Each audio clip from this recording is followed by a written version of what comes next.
გამარჯობა. ეს ჟურნალისტის მეოთხე ეპიზოდია. ჩემთან ერთად ჩემი ძმები, მერაბი და ილია არიან. და დავიწყოთ. ცოტა ხანს გაუჩინარების შემდეგ ილია თოფურია კვლავ დაბრუნდა სცენაზე. ილია თოფურიამ პოდკასტში ბევრ თემაზე ისაუბრა. ის თუ როგორ აპირებს ისლამ მახაჩევის დაფინიშებას ხაბიბ ნურმაგომედოვის თვალწინ, ის თუ რამდენად სუსტინების ყოფა აქვს ჩარლზ ოლივეირას, მან ბევრი რუსეთ-უკრაინის ომზეც ილაპარაკა. ძირითადი პოდკასტის ნაწილი ილია თოფურიას შესახებ იქნება, მაგრამ მოდი მაინც ვცლად ვილაპარაკოთ ამ პოდკასტზე, რომელიც საათნახევარი გაგრძელდა. ილია თოფურიამ განაცხადა, რომ ესპანეთში ცხოვრების ხარისხი მსოფლიოში ყველაზე მაღალია, მაიამიზე უკეთესიც კი. ბიზნესის თვალსაზრისით ესპანეთი არც თუ ისე კარგი ადგილია, მაგრამ ცხოვრების ხარისხი ის საუკეთესოა მსოფლიოში. მან ხაბიბის ჯევაზე ისაუბრა. ხაბიბს ჰქონდა ჯევა, როდესაც ის ოქტაგონში ხალხს ცემდა, ამ დროს დანავაიც ესაუბრებოდა. მე ისლამს ოქტაგონზე ხაბიბთან მივათრევ, ცემას დაუწყებ და შემდეგ ხაბიბს დაველაპარაკები, თქვა ილია თოფურიამ. მან ასევე თქვა, რომ ისლამს ხაბიბის საყვარელი იარაღი დარსით დააფინიშებდა. გულით მჯერა, რომ დარსით მოუგებ, ან რაიმე სხვა საბმიშენით. მეტიც, მე მივცემ მას საშუალებას თავად აირჩიოს საბმიშენი. მე არ ვაპირებ, რომ პირველ ნომრობისთვის ვიბრძოლო. პირდაპირ ქამარზე მსურს ბრძოლა.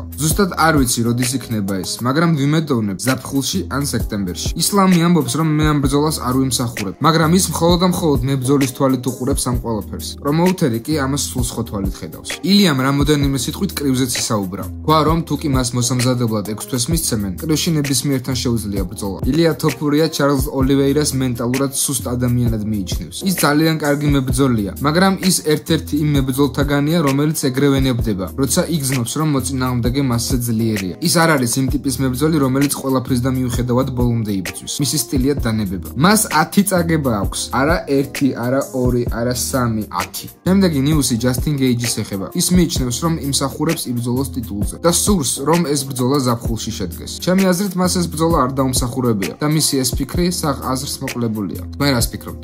UFC პირველად 21 ივნისს გაიმართება ბაქოში. ოფიციალურია, რომ ამ ღონისძიებას ხალილ რაუნთრი და ჯამალ ჰილი ჩაუდგებიან სათავეში. სულ მალე მებრძოლთა სიაც გამოცხადდება. რაფაელ ფიზიევმაც გამოთქვა ბაქოში ბრძოლის სურვილი და დაწერა: შევხვდებით ბაქოში. როგორც ჩანს, ძულომმა ნადირობა დაიწყო. ამან და აწონების შოუს დაესწრო. კითხეს დაბრუნდებოდა თუ არა პენიას და ჰარისონ შორის გამარჯვებულის წინააღმდეგ. მან კი თანხმობა განაცხადა. ის კაილა ჰარისონს გულშემატკივრობს. მას სურს, რომ კაილასნაირმა დომინანტმა მებრძოლმა გაიმარჯვოს და შემდეგ დაბრუნდეს რინგზე და თავად გაუსწორდეს მას. UFC-მ აარონ პიკო წარმოადგინა და მან მედიის წინაშე კითხვა-პასუხი გამართა. გონია, რომ ერთ წელზე ნაკლებ დროში ჩემპიონი გავხდები. მართალია, ეს თამამი განაცხადია, მაგრამ მე ამის გულწრფელად მჯერა. თოფურიას ძალიან კარგი კრივი აქვს, მაგრამ არ ამგონია ეს ჩემს ლეველზე იყოს, განაცხადა აარონ პიკომ. ბოლო 4 ტურნირია UFC-ს საღამოს ბრძოლის ბონუსი არ გაუცია. UFC Vegas 104, UFC Vegas 105, UFC Mexico City და UFC London. UFC 314. სასწრაფოდ გამოასწორე სიტუაცია. როცა მაიკლ ჩენდლერი ბელატორის ჩემპიონი გახდა, მაშინ არც ვოლკანოვსკი, არც კამარუ უსმანი, არც ალექს პერეირა, ისრაელ ადესანია და ჰენრი სეხუდო. ამათგან არც ერთს პროფესიონალურ MMA-ში ჯერ დებიუტიც არ ჰქონდა. სასწაული თუ გინდა. მსგავსი ფაქტი, როცა პიტბულს დებიუტი ჰქონდა, რაულ როსას ჯუნიორი ჯერ დაბადებულიც არ იყო. პატრისიო უკვე 21 წელია ამ სპორტშია. ნასურდინ იმავოვმა კაიო ბორალიოსთან ბრძოლაზე უარი თქვა. ამ ფრანგმა ტიპმა ჩემთან ბრძოლაზე უარი თქვა. UFC მივიდა მასთან და უთხრა: თუ კაიო ბორალიოს არ ეჭხვები, შენ სატიტულო ბრძოლას ვერ მიიღებო. იმავოვმა კი უპასუხა: კარგით, მე არანაირი პრობლემა არ მაქვს. ჩემი აზრით, ის დაღესტანის სირცხვილია. ის ლაჩარია, თქვა კაიო ბორალიომ Full-Send MMA-სთან ინტერვიუში. Max Holloway და Dustin Poirier 3. ერთი ავტორიტეტული ინსაიდერის ინფორმაციით, Max Holloway და Dustin Poirier UFC 318-ზე მესამეჯერ იბრძოლებენ. მათი ბრძოლა BMF ტიტულისთვის გაიმართება და გულშემატკივრებს ნამდვილ ომს სპირდება. რატომ ყებს ჯანსი, ვა? როტვეილერივით უნდა მეყეფა, მაგრამ პინჩერს ვგავარ. ვერასდროს ვიკავებ ემოციებს და არც ვიცი ეს როგორ უნდა გავაკეთო. ბავშვობიდან ასე ვარ და ეს ვარ ვინც ვარ და მორჩა. ო, გიჟურად ჟღერს. ბიჭი, რომელიც ყებს, მაგრამ მე ასე გამოვხატავ თავს. უბრალოდ როტვეილერივით მინდოდა მეყეფა. კოლბი კონვიქტონი ვოლკანოვსკის აკრიტიკებს. ის ამბობს, რომ გონია, რომ ვოლკანოვსკი მხოლოდ და მხოლოდ ფულისთვის ბრუნდება. მან მახაჩევთან მხოლოდ ფულის გამო იჩხუბა. 3 ქალიშვილი ყავს და მე-4-ც დიდად არ გახარებია. ნახოთ გააგრძელებს თუ არა ის ბიჭის გაკეთების მცდელობებს. თქვა კოლბი კონვიქტონმა. ეს უბრალოდ ფოტოა.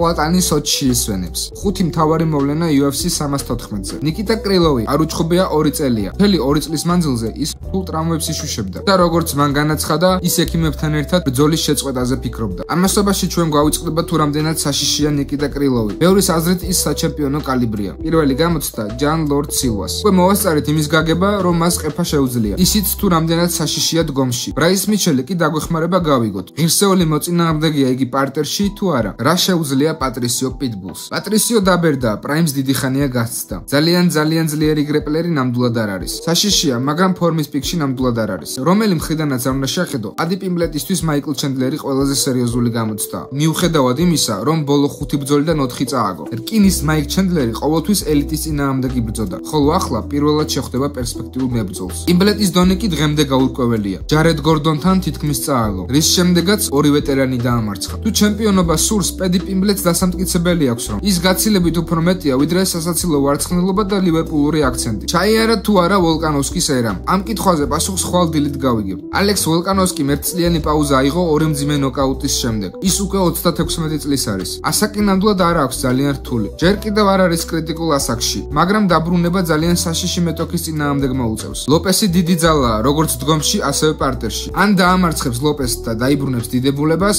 ან MMA-ის კარიერის დასრულება მოუწევს. ჯან ლორდ სილვამ პირველივე ცდაზე წონა ვერ ჩააბარა, მაგრამ ნახევარი საათის შემდეგ 450 გრამი დაიკლო და მაინც შეძლო წონის ჩაბარება. კანელო ალვარესა და ვილიამ სკალს შორის დაპირისპირება 3 მაისს საუდის არაბეთში, ერ-რიადში გაიმართება. მან ბრძოლაზე კრიშტიანო რონალდო დაპატიჟა და თქვა, ის იქ უეჭველად უნდა მოვიდეს. მისი შვილი ყოველთვის ჩემი ფანი იყო. მე მის ვარჯიშებს დავესწრები და შემდეგ ის მოვა ჩემს ბრძოლაზე. 13 აპრილს, კვირას დილით, ანუ ხვალ, UFC 314 გაიმართება. თავარ ღონისძიებასთან დაკავშირებით ჩემი პროგნოზები მაქვს და მინდა რომ გაგიზიაროთ. დომინიკ რეიესი ნიკიტა კრილოვის წინააღმდეგ. გონია რომ ამ ბრძოლაში ტექნიკური ნოკაუტით ნიკიტა კრილოვი გაიმარჯვებს. იაირ როდრიგესი პიტბულის წინააღმდეგ. აქ თითქმის დარწმუნებული ვარ, რომ იაირ როდრიგესი ქულებით გაიმარჯვებს. ბრაის მიჩელი ჯან ლორდ სილვას წინააღმდეგ. ბრაის მიჩელის საბმიშენი, ალბათ მეორე რაუნდში, ან მესამეში. ადი პიმბლეტი მაიკლ ჩენდლერის წინააღმდეგ. რაც არ უნდა გასაკვირი იყოს, გონია რომ პადი ტექნიკური ნოკაუტით მოიგებს. ალექსანდრ ვოლკანოვსკი დიეგო ლოპესის წინააღმდეგ. გონია რომ ყოფილი ჩემპიონი ძალიან ძლიერად დაბრუნდება. 5 რაუნდიან ბრძოლაში ალექს ვოლკანოვსკი გადაწყვეტილებით. ეს მეოთხე ეპიზოდის დასასრული იყო. 13 აპრილს, კვირას, ანუ ხვალ, UFC 314 გელოდებათ. იმედია რომ ამ გასაოცარ სანახაობას არ გამოტოვებთ. გამოიწერეთ არხი და დაალაიქეთ ვიდეო.